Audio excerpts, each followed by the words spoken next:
Hey, I'm gonna Hello. faff for the next hour. Hello, Liz. Hello, William. How be you? Very well, thank you. Very well. Today is a very important day in my life. Waited 30 years for this day, Liz. 30 years, Tell us more, approx. because I know you're I repping haven't. it. I know you're repping it. Whoop, there they are. My faves. Oh, Streets Blaze? Rage. Blaze. It's the lady Blaze. Yeah, she's Blaze. You got who else you got there? You got Max, who doesn't. Sorry, too many hands. I'm looking at. There it is. I'm looking at it in reverse. It's confusing me. Uh, uh, uh. That's Max, even though he looks nothing like Max in the game. Concept art was drawn before the game, presumably. And this is Axel, Oh, I who, remember Axel on his skate. again, I can't understand where my. I'm just going to look down. There we go. He's blonde in the game, clearly a lot taller as well. But there, Who? and then skate, little skate over there. Bless him. Well done. Oh, Skate's the one with the skates. That makes sense, doesn't it? Yeah, hence the name. So what's out today? Streets of Rage 4, baby. Is it a remake or is it the fourth in the series? I think it's the fourth in the series. It's not a remake. It's got a lot of the same enemies, the same main characters, but I think it's a new story and there's some new protagonists Robot. as well. Robot enemy. Robot enemy man. No, you mean robot protagonist, man, from Yeah, Streets of Rage 3? three that you were telling me about with the robot man. Yeah, he's like a martial art old Chinese dude. Um, he's got a little goatee beard and he's got a robot Robots arm. grow hair? Can robots grow hair? In the future, can they? Well, I think he's an android. I think he's an Oh, android. right, okay. An android's So as good as any. yeah, as good as any what. Have you had a play? Yes. Have you had a purchase of a No, I've installed it on the Switch. I'm ready to go. I've Oh, I got the bet it's good Switch fun on the here. Switch room. I Oh, bet it's good there's fun. me in my reflection. That's weird of the Switch. Reflection. How very meta. And I've also ordered because I got excited. I also ordered the limited run Switch boxed edition as well. Ordered it Oh, before I realized that there's a Genesis box, as in Mega Drive boxed one. So I got the Switch one, but it was more money, so screw it. limited one's Um, great for that. yeah, so I'm pretty Obviously, excited everybody about does, that. but yeah. I kind of want to sit down, relax, and enjoy it in one sitting as well, Yeah. like top to bottom it, like I normally do with Streets of Rage 2, because I think that's the way to play those games. I also want to play it with our friend James as well.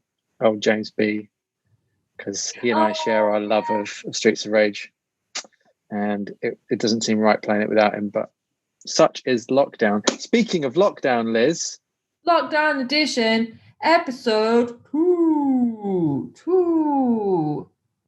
Who are two to refuse? There's plenty more puns in this episode as well.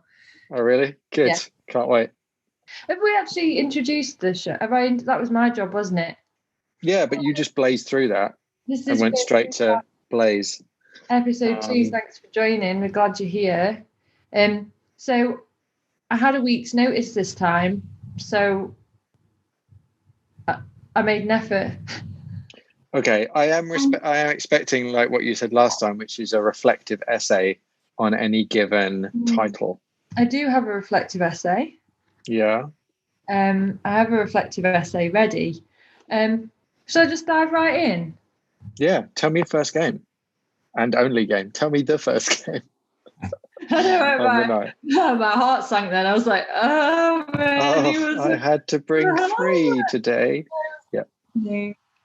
Okay, let's start off with some facts and see if you can guess what it is. Okay. Given by what you know about me. Okay. So this has sold over 8 million copies worldwide and is the fourth best-selling PlayStation game. Oh, that's tough. Hang on. Which PlayStation? Oh, I'd be giving too much away into it though. Probably not though. Second clue. It's been cited as one of the greatest video games of all time. And I wasn't happy with this. Like, I was like... What, because you don't think it's that good? I was like, cited where? So I did a bit of digging. And this cited as greatest video game, one of the greatest video games of all time. I mean, I think it is, but it means that this game has been listed on at least 6 separate greatest or best games of all time from different gaming publications. But is that what level of publication are we talking? Are we talking like, you know, Jeff's blog, or are we talking like IGN, CBG, whatever? Leave Jeff out of this. We're talking about like CBG and that kind of stuff. Okay. Need more clues. Pixelate my face out when I just did that weird slurping thing because I think I look like a lizard. You did, and we can't. The third, what's it called? Clue. Is that it has your favorite video game character in it of all time on at least 6 separate Will Goldstone greatest video game protagonists of all time publications. What are you on about, man? What are you on about? My favorite video game character of all time. I don't even know what that is. But you do. Is it Zool? Are you doing Zool too? I know you love Zool. I do love Zool. It was released on the PlayStation 1 in 1998 and was previously in the arcades in Japan in 1997.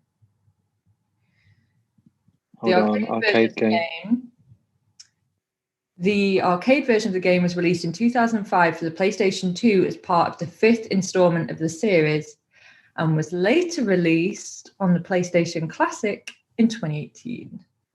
Favorite character, owns an orphanage. What is wrong with me? Why can't I figure this out? Owns an orphanage? What? Tekken 3. Oh, for goodness sake.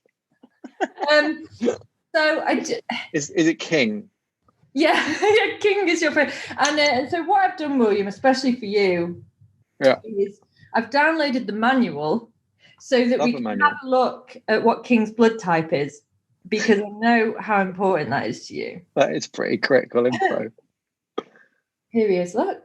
This is Will's favourite video game character of all time. Can we explain why I was confused by King?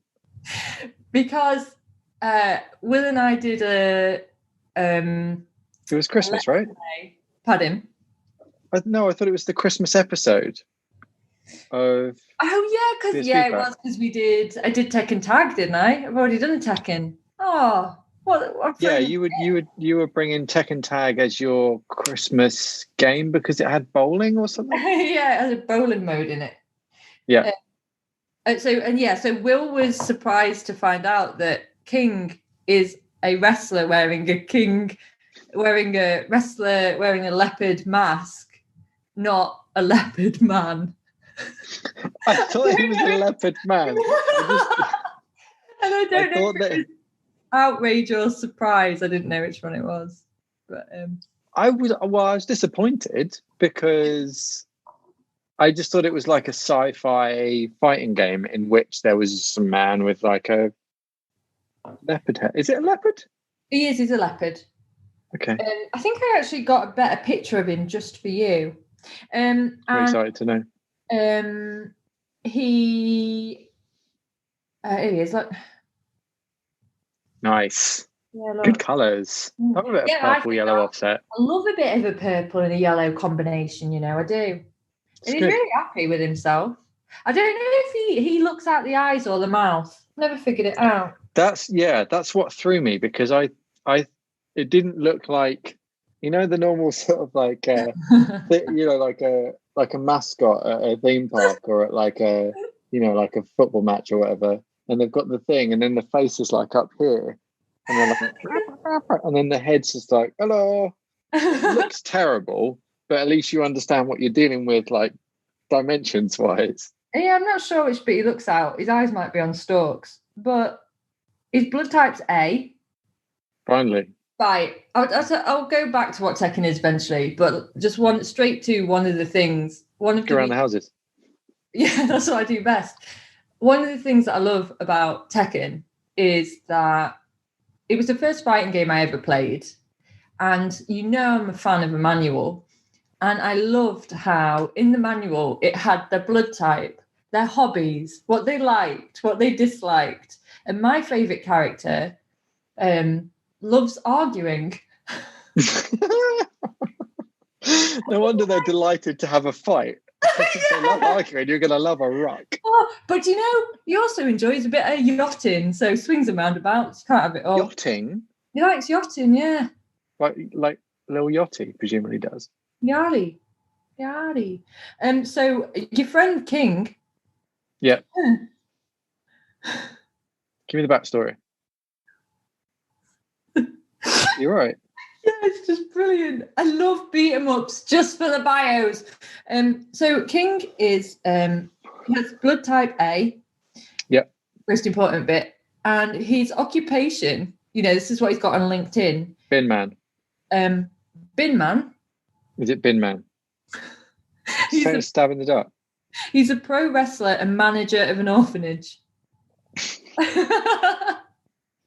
You said he was the owner of the orphanage. He's a manager. Just a manager. Not sure I like him as much anymore. His hobby is helping orphaned children. It's not his hobby, that's his day job. What are you on about? Are you saying he's moonlighting with the same job? He's lucky because his passion matches with his hobby. That's the kind of career everybody wants. He lives a good life. He likes celebrating victory with Armor King. I don't know if that's his mate or his dad. Wait, say that again.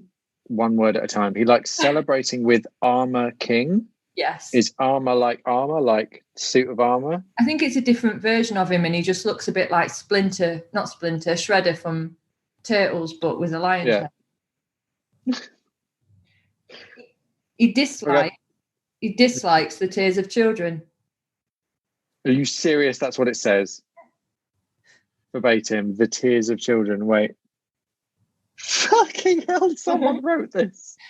So King, no, I love it. Love it. So, you said that I had to have it, and I have. But on your I've got it. I have the box and one controller. That's true, yeah. So King is a young man who was raised in the original King's orphanage. So there's a King lineage. So it's a franchise. There's a King franchise. So he's the manager, but maybe his dad owns it. I'm just trying to figure it out. Liz, I'm taking this very seriously. Yes. You know it come up. Love a good pun. So after being savagely attacked by Ogre, he's the end boss. His mentor's dying wish was for King to take over the orphanage. Or maybe it's not a passion. Maybe he just has to do it. Seems obliged. Yeah, because he now fights as a pro wrestler to support the orphanage. So he's not running it particularly well, but then again, is an orphanage a non-profit? Not really sure how it all works, to be honest. Say children or leopards. So I've got no answer to most of your questions. So my favourite character, I love to do this now, and my mum loves it when I text her these things.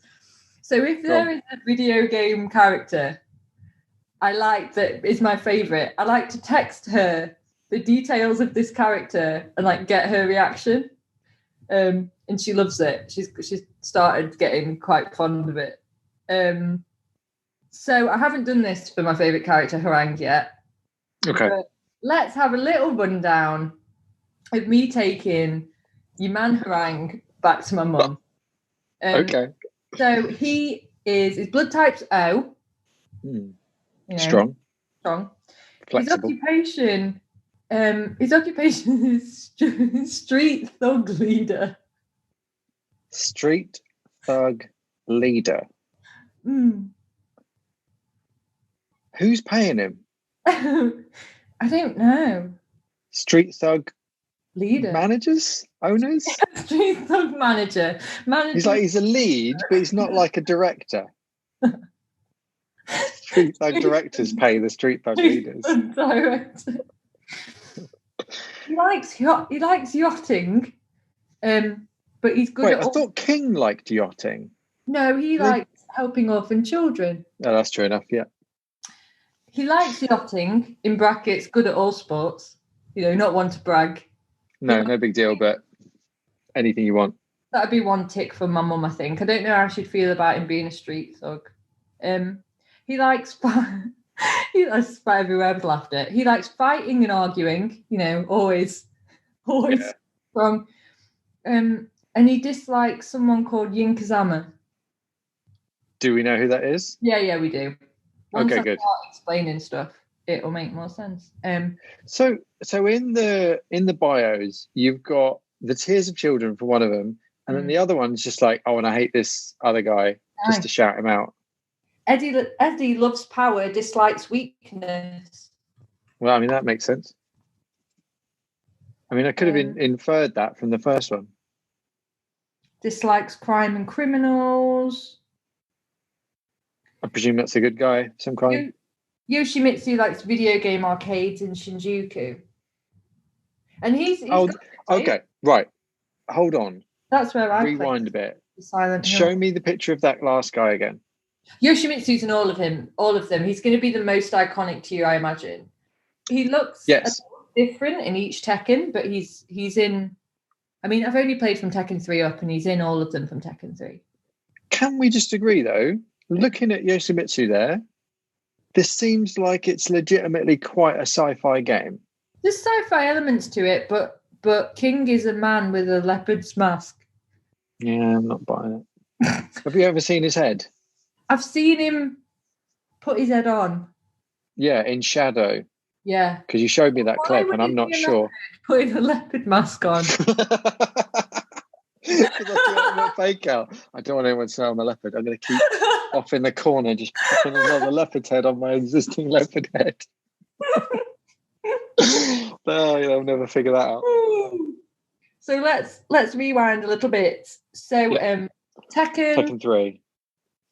Tekken 3. Yeah, developer, tell me. Love it. I just love it. So it was released on the PlayStation 1 in 1998. Mm-hmm. It was the first of the Tekken series that I played. And this one actually introduced, so it brought characters from the original first two. Mm-hmm. Not all of them, but like a main theme of them, like Hayachi. All your favourites. Yeah. So Hayachi is throughout all of them and a main character. But Tekken 3 featured a largely new list of characters with the debut of now staple characters such as Yin Kazama, who your man Harang hates, Lin Xiaoyu, Brian Fury, who's amazing. He's like a cyborg, and he like charges his arms. He like reloads his arms before he hits you. Oh, like old Henry Cavill. Yeah, Brian Fury is the Henry Cavill of Tekken. Eddie Gordo and Harang. And it has a total of 23 characters, including some secret ones like a little dinosaur called Gon and this drunk doctor that keeps falling over. Drug or drunk? Drunk. Oh. Mm. Very well. So it's a 3D beat 'em up, and the way that it kind of improved upon its predecessors was very much like when we were playing Battle Arena Toshinden, which it had the sidestep mechanic, so you could take advantage of the full 3D environments and kind of parry round and cycle around your opponents. Yeah. It also featured this great kind of Streets of Rage style mode called Tekken Force, where you could pick your favorite character and then just go side scrolling through the streets, just beating up goons. And health was chicken. And when you picked it up, it went chicken. I always really liked that. Amazing, because that's obviously what in Streets of Rage there is, just a big roast chicken as the food. Though I hear blatantly ripped it. Yeah, well, it might be a homage. I hear that in Streets of Rage 4, very excited. there are vegetarian and vegan options to swap the food in the street, which is pretty cool. I love that. Yeah, it's just such a nice touch. But yeah, it's weird that you said it's called Tekken Force, because there was a game called Fighting Force, I think, which was a 3D streets. Hang on, I'm going to remind myself. That makes more sense, doesn't it? Fighting Force PS1, 1997, also on N64. Core design, IDOS. But yeah, that was a side-scrolling 3D beat 'em up. I'm just looking at the caption of the picture I'm looking at. A screenshot of Ben Smasher Jackson punching a generic enemy. Oh, dear me. Oh, God. Nice. Also, with like tagline on LinkedIn. And it also, what I used to really enjoy is it had another mode called, what was it called? I've got it written down. Was it beach volleyball or something? Oh, just Tekken Ball. Tekken Balls. Tekken Balls. Tekken Ball mode, where you had a big beach ball and you could choose like what kind of beach ball it was. So you could have a normal beach ball, so it was fast and really light, or you could have like a metal ball, so you had to use harder moves. You had to use more powerful. It was doing like keepy uppies. It was like keepy uppies. But is it volleyball? Is it over a net? It's volleyball over a net, and then if you like did enough combos, it would charge and knock the other character over. And it was like who got the most points and like who took the most health off with those charged up attacks over the net. Pretty good mini game by the sound of it. Yeah, it was really good. I absolutely loved it. Yeah, Tekken Ball, that was called. And just as you were saying earlier about Fighting Force, Tekken's original name was going to be called Rave War. Rave War. But they changed it to Tekken after Iron Fist is Tekken. Tekken in Japanese, it translates as Iron Fist. So that's that's way better. Tekken 3, the King of Iron Fist tournament. That's what it is. Oh, right, yeah. So yeah, I remember you told me previously that the story behind it is just another tournament-based thing. It's kind of like Mortal Kombat. I have got a screenshot of the story that I was going to read you, but what happened against it? Oh. Well, I think what happened is in the original Tekken, there's a guy called Kazuya who shows up in the other ones, and his dad Hayachi, they have some sort of spat, and he throws him in a volcano, and then Sure. And then Kazuya comes out of the volcano and he's like half devil. And then he meets a girl called Yun and they have a baby called Jin. And Jin is your main guy in Tekken 3. And he has this like devil side and you can unlock Devil Yin. And he has all these devil attacks and big wings and can fly around and he's really cool. A bit like a Kuma kind of thing. Yeah. From Street Fighter. Yeah. And for some reason they all hate this ogre guy, so they all were trying to fight him, and then he turned into a big dragon with a snake arm. I'm glad you didn't read it. I'm glad you just did it from memory. That's way better. Yeah, so it's a fighting tournament. There was also a film. Was there a Tekken? Yeah, there was a Tekken film. I watched it.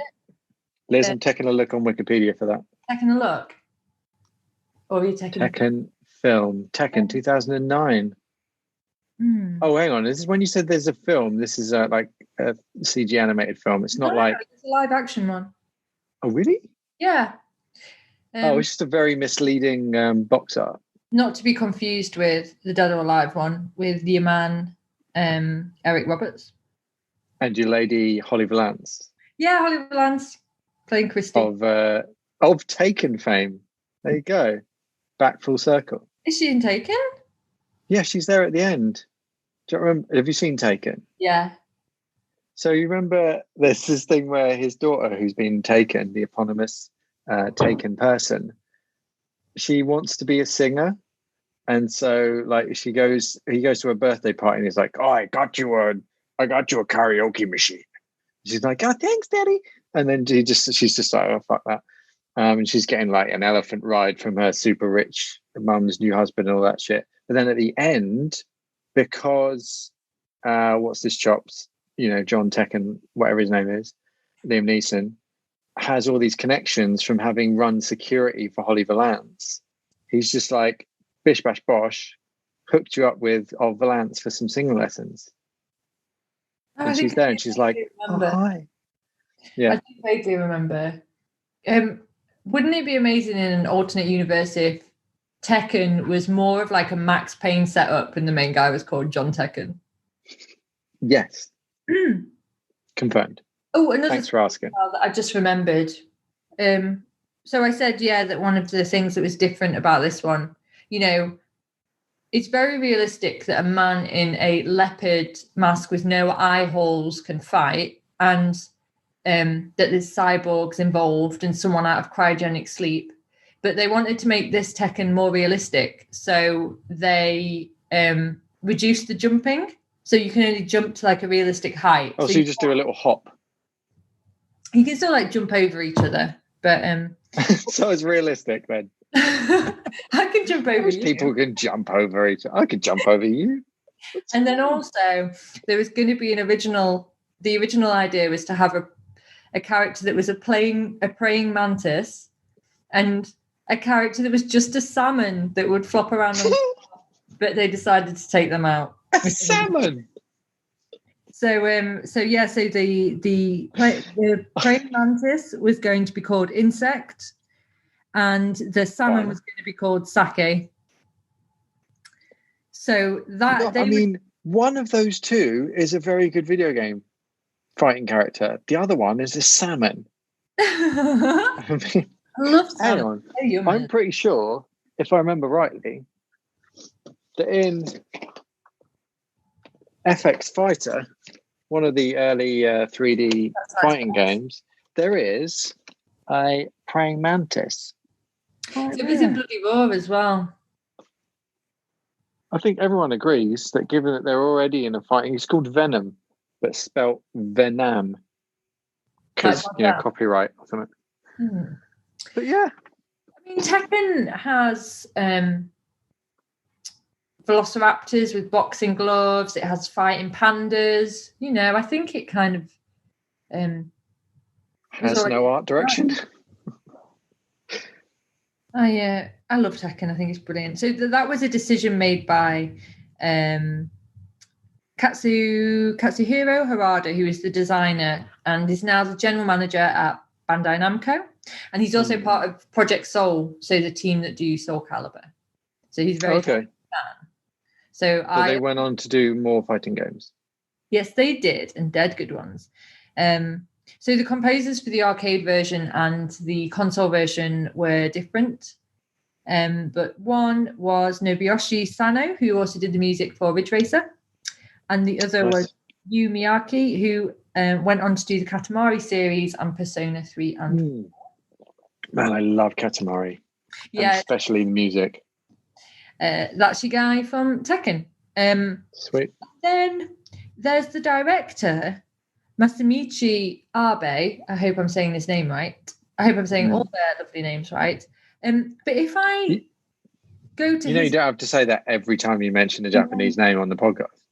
But when I click on his name on Wikipedia, it doesn't go to a person. It just goes to like the Pikmin page.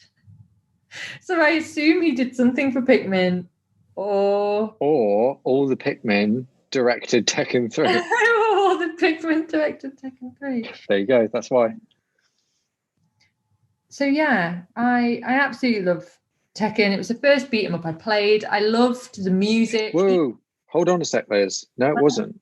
What happened to Mortal Kombat 3? Well, Mortal Kombat 3 was the first game that I played, the first beat 'em up that I played. But Tekken 3 was the first one that I just totally fell in love with. I just loved the story and the characters. I loved the rivalry between Harang and Jin. Every character had their own theme tune and their own like video that you could lock once you'd completed it.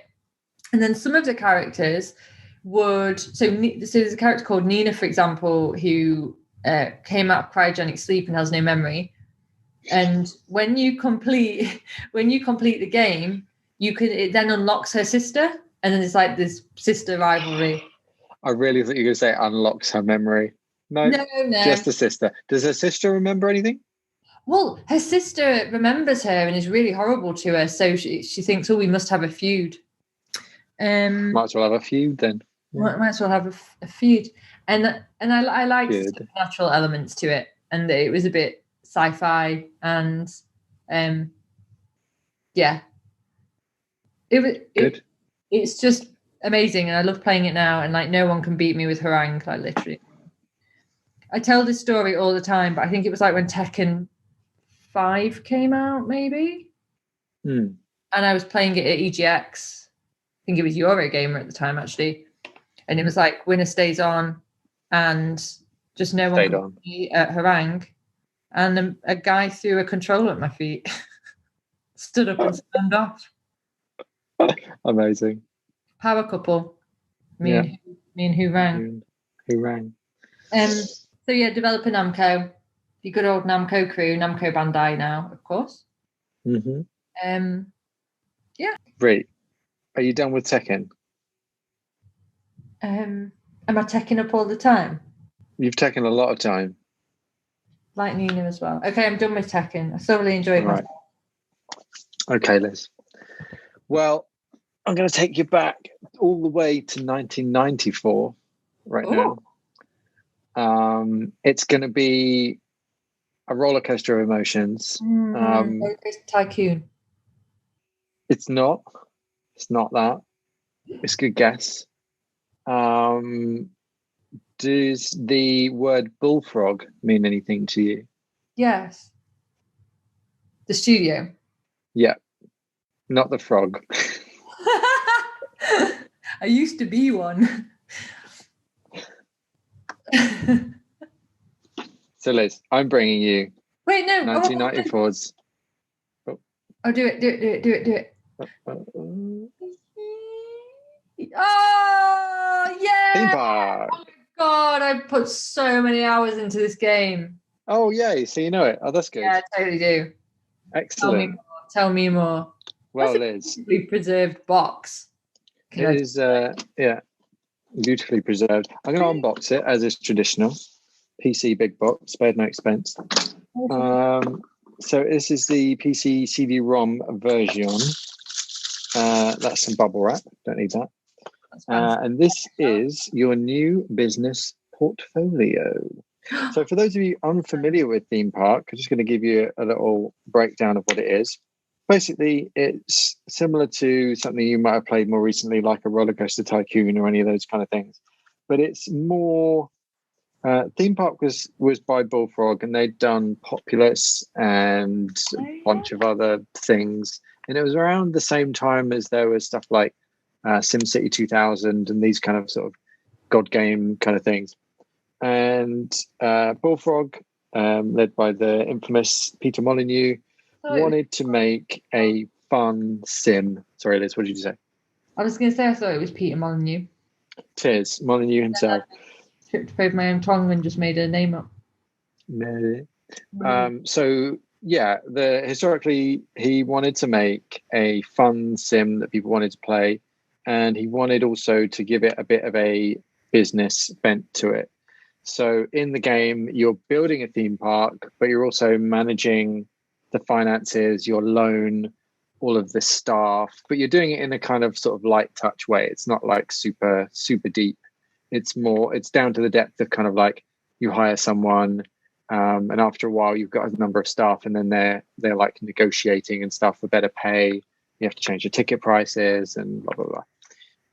And this was started out being, as you can see on the bottom here, designer series by Bullfrog. So they wanted to make a few things with this engine. The only other one they ended up making really was Theme Hospital, which I might cover in another episode. That was 97, so 3 years later. But this, I had this game and I got it kind of full price, big box at the time. So it came on this CD-ROM. I remember that. And it ran in DOS. So this is obviously 94. It's just before Windows 95 was a thing, when everything kind of switched from DOS to to being this weird sort of hybrid Windows format. And so you start out and there's this lovely sort of 3D cutscene, and this guy kind of bursts out of the TV and is like, "Are you bored? Let's go and take you to a theme park." And you all sort of fly off. The other fun thing is it's sponsored by Midland Bank. Really? Yeah, so you can see a bit of their logo here. But there's lots of Midland Bank sponsorship in the game. It's all called like Live Cash Midland. Where were Bullfrog based? Sorry? Where were Bullfrog Games based? Well, they're in Guildford, aren't they? Or at least their later incarnations were, and that's where Molyneux Studio 22 Cans is. Or 22 Cans. There you go. Live Cash Midland on the back of your portfolio. Mm-hmm. Job done.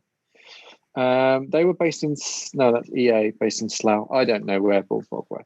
Anyway, not important. The important thing is you started out building this park, and what I thought I'd do, Liz, just to kind of help the video along a little bit, was to record a bit of me playing it earlier, and I've made this into a video so I can put it up as my virtual background. So here I am playing it. I'm just going to get a little bit out of the way. I'm going to pop off to one side like that. So this is me playing. Game Master. Was a Games Master back in the day? You're like just a big head. What, just like to complete Sonic 3 on the Mega Drive? No. So this game I played it again, and it's literally been however long, 25, 26 years since I played it. It's infuriating. It's absolutely infuriating. I couldn't figure out how to do a lot of things, and I know I'm a shit gamer, but I didn't think I was that bad. So you go and you place all these rides. You then place in a queuing system, which is what I'm doing now in the rain, dedicated. And then you put in a little path to the exit, and then people will eventually find their way over there. And the thing that you can't see on this, because it's Zoom. This is the contract negotiation, by the way. You have to do it before the biscuits run out. You have to reach an agreement. What you can't see at the bottom of the screen here is hands getting closer together to shake hands on the agreement. It's great. But yeah, so you had to buy these rides or like food stalls or like an outhouse to make sure people can go to the toilet, etc. And like the worst thing about it that you can't see because it's Zoom is the audio. And it's basically whenever you panning around the map, moving to different areas, you're hearing what's going on in that area. And so it's just super jarring. It's like, it's good audio, but it's like you're kind of panning past a bunch of people being sick, to the noise of the ride, to the noise of the next ride, to cash being made by the shops and all this stuff. And it's just like, oh, it's a sonic overload. So I'm glad that you can't hear that right now. But yeah, I got really confused because at some point you've got the guy in charge at the bottom, so you'll be able to see him again in a sec. But he's there kind of giving you advice. And he was like, oh, some people are trapped. You've done a bit of a bad design. And I couldn't figure out where these people were trapped. So there were just some people trapped in the park somewhere who were really upset. And you can see this is my profits going, it didn't go well. And then, he keeps popping up going, oh, I know charity begins at home, but this is silly. Increase your ticket price. And that's the only thing I could figure out how to increase the price of. There are lots of other things, like you can increase the price of the food and the shops and the gifts in the gift shop and all this stuff. But yeah, so it's quite involved. What on earth is happening to your snake ride? Is it on fire? It's on fire, yeah, but I thought about deleting it, but then I don't think you can sell it. So I just bought another handyman and just stuck him near it and hope for the best. There you go.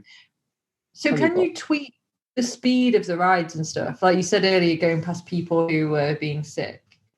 I don't know. You can tweak the capacity of the ride. Is on fire. Yeah, it's not the best theme park that's ever been built, I'll be honest with you. And most people there seem to want a burger as well. They've got like thought bubbles above their head where they're like, oh, I want a burger. And then by the time I had unlocked buying a burger joint, I'd run out of money and I had to make another loan, and then I run out of money again. So I'm terrible at theme park, but it is great. So so it's super in depth, and oh god, I'm so bad at it. I can't believe I recorded all of this terrible gameplay. I'm just snaking this thing around, It's ironically. bringing back so much nostalgia. It's great. It's so good. So yeah, there's so much depth in terms of like keeping people happy.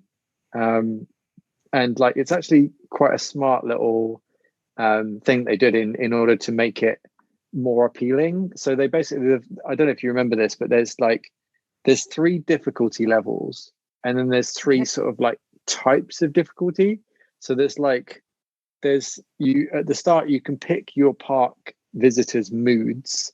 So there's like happy, average, and fussy, and then there's difficulty, which is just like generally easy, medium, hard. And then what was the other thing? Oh yeah, and there's complexity, which is like sandbox, sim, and full. So like if you go into full, then you're managing like investments and research and all of this other stuff. Whereas the sandbox is just like build some stuff, and then there's one in the middle, which is like an intermediate of those two. But it meant you could kind of play it in a bit of a casual way if you wanted to, which was just it was really cool. I loved it. So yeah, this is another thing. So he's like, "Oh, you've got to increase your." It's gone. He said, "Oh, you've got to increase your price of your fries." And I'm like, I don't know what to click on to do that. I couldn't figure it out. It was super infuriating. So yeah, you get stats like that as well, and it tells you how good the ride is and how reliable it is. And then at some point, which is when I gave up on my lunch break, was when there was like, "Oh, this ride's been around for 3 years now," because I'd gone from the goal of the game is to get to the end of a year, and it's like the month appears at the top, and you get ranked against other theme parks in the country. You pick what country you start out in at the start of the map, and I'd started at number 1. I finished on there's like a top 10, and then there's you, and I finished on like 17, and I'm like, oh, it's not going well. So you can see I started out all right, and then it just petered off. Peter Molyneux off. Oh, it's so good. It's bringing back so much nostalgia. I just love I love the artwork. I love the pixel art. It's just perfect. Like the sequels, like Theme Park World 99, and then Sim Theme Park, because obviously they sold to EA at some point. And they just, I don't know, like going to like 3D polygonal just doesn't seem as good to me. And it'll never have quite the appeal that this had, as far as I'm concerned. It's so cool. I remember it so well. Oh yeah, here's another negotiation. Oh. Isn't this how business works? Yeah, you just run out of biscuits and it's done. But yeah, so at some point I didn't know what was going on, and the first time that happened, I'd forgotten that was a thing. And I was like, what are these guys doing? And I forgot you had to click to kind of move your hand out to offer them more money. And then some of my staff all went on strike, and they formed like a little picket line at the front of the theme park, which is great. So how do the attendees show their dissatisfaction or satisfaction? Or is it well, you can go on a little UI that shows you like an average of all of them, which is what I had up earlier. But then you can hear it on the audio, like you can hear a lot of and crying and like people being upset. It's like real life. And then exactly. And then you see a lot of people just sort of generally walking off as well. Like you'll see people I'm annoyed, and I'm walking back out of the park. What was that elephant? He is a mascot. There he is. And what's your park called? Towers Goldstone. Goldstone Towers. Goldstone Towers, yeah. A homage to Alton Towers in the UK, of course. So yeah. You need to build a castle then. Goldstone. There's 2. They're both bouncy. so yeah. That's my theme park adventure. Oh, that's a great game. That's fantastic. I have so many happy memories playing that game. I used to play it for hours. And there was another one as well. Pardon? Go on. I was just going to say, I'd forgotten quite how stressful it is. Because it's quite high-paced. You start out just building a few things. You're like, oh, this is quite cool. Just build a few things. And then people just get more and more annoyed. And like, oh, I suppose I need more things. I better build more things. And then it just snowballs, and like, oh, this is going to be quite relaxing, but nope. And what's in the manual? Has it got hints and tips? So the manual has just guides to each ride and what you can do with them. That's cool. So it's explaining. That is a thick manual. Well, it's a new business portfolio. It's not manual. Yeah. So here you go. So it explains thought bubbles. It says, I am hungry. I am thirsty. I am hungry. I am thirsty. I am not thirsty. I am looking for the exit. I need to go to the toilet. I'm still eating something. So it's like in depth, right? That's one of my memories of the place. I remember I didn't know that you had to put like portaloos in, and I couldn't figure out how to do it for like ages. It's because it's down the list with trees. That's why it's confusing. It's bad UX. That's why. You wouldn't think, I'll put a tree, and basic sanitation. Yeah, yeah.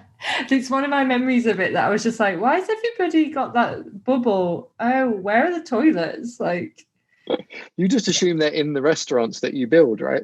Yeah. Why wouldn't they be? There was another one as well. I don't know if it was by Bullfrog, but it had like all, like you were balancing environmental stuff. So there'd be a drought, there'd be a You're thinking of SimCity 2000, aren't you? Where there's a twister. Yeah. Yeah, that's SimCity 2000. I used to love that. I played that just as much. I think I played that a bunch on the SNES, which is a weird. And this got ported to the Mega Drive as well, which is a weird. I think a lot of people actually played it there. But yeah, super popular theme park. Love. What are you looking up? What a good game to bring. I was just looking at SimCity 2000. I loved it. Yeah. It's great. So I'm going to read you the back of the box. Will Wright. Well, yeah, it's our friend Will Wright, of course. Exactly. It's Maxis, isn't it? I think SimCity. Yeah, Maxis. Yeah. So, Theme Park Designer Series combines roller coasting fun with high rolling business. Build the highest and fastest roller coaster ever. I'm going to start over. Build the highest and fastest roller coaster ever. The spookiest haunted house and the wildest western in the Westworld. And the wildest western in the northern hemisphere. Surely the wildest west. Keep the kids nourished with hamburger stands and cola stalls, but above all else, keep them happy. Failure to do so could mean financial ruin. There are rides to maintain, workmen to pay, and deals to be done. Theme Park Designer Series, because big business was always meant to be big fun. Oh, I like that. That's a nice tagline.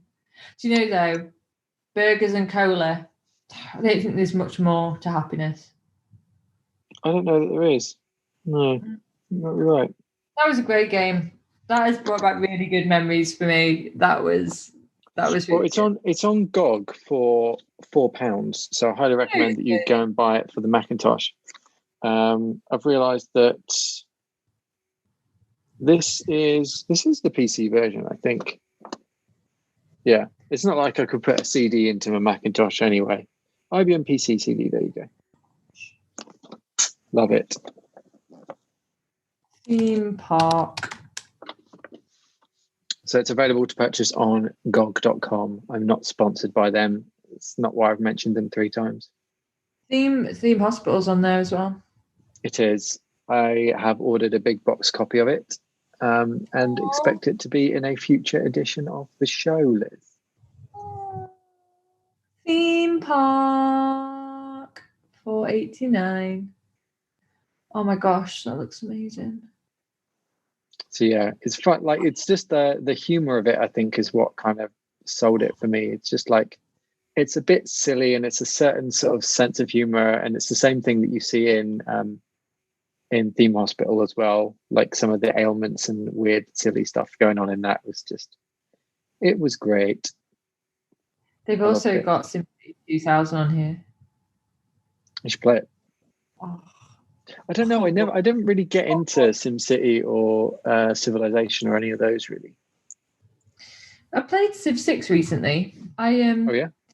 I think that and I enjoyed it, but I think that I can't have both because I love big open world RPGs and I love anything like Theme Hospital or Civ, but I can't do both, or I would just have no life. I have to pick one. Oh, you can't play both, you mean? Yeah, you don't want one. Right. RPGs always win.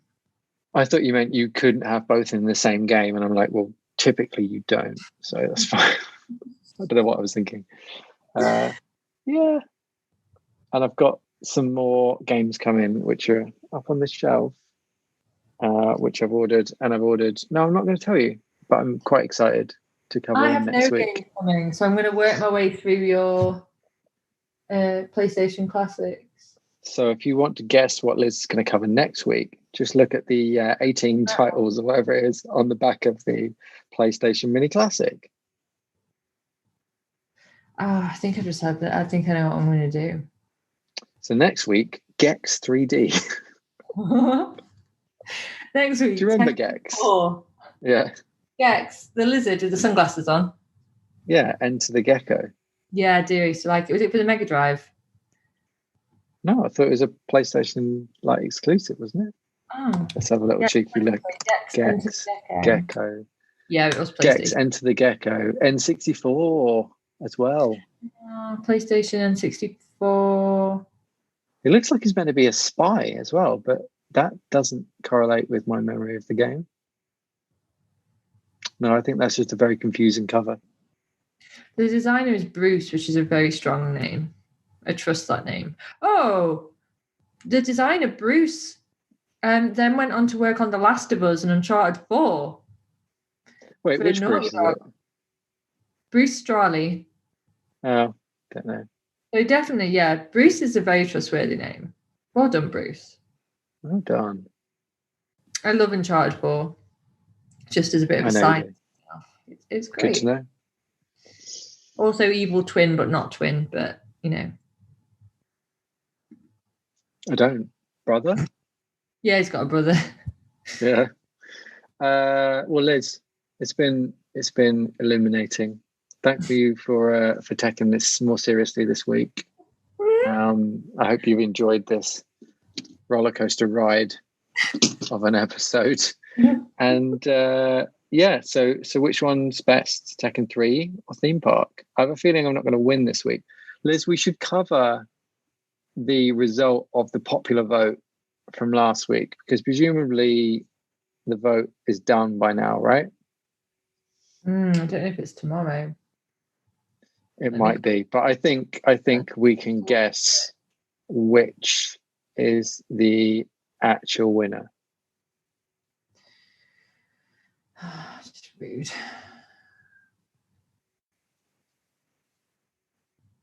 Let's have a look. I'm doing this because I know that Liz told me roughly what the vote was on the other day, and I think it was like 76% this way. Dark Forces has 78% and Devil May Cry 3 has 22%. And it runs out in a day and 20 hours. Good luck, Liz. Good luck with that. Despicable. Excellent. Well, I think it's going to be a role reversal for next week. So get on Twitter, go to @FierceFeedback and tell us if you like a bit of a theme park or if you like a bit of an argument or a trip on a yacht. Or if you dislike the Tears of Children. Yeah. I personally hate them, but you might be children? Different. No, just their tears. Quite like kids. Personally, I love the Tears of Children. Oh. But we established this last time. You're not actually someone who supports orphans, are you? That's not. No, it's not. Is that my recollection? So you said you're not really bothered about orphans? Look, just because they had a car crash and thought they had amnesia or whatever I said last week, it doesn't mean I don't support orphans. I'm fully supportive of everybody. Including people without parents who are under 18. Especially. Oh, okay. On that bombshell, we'll see you next time. Thanks for taking the time. Thanks for the the me park. I've got nothing. Bye.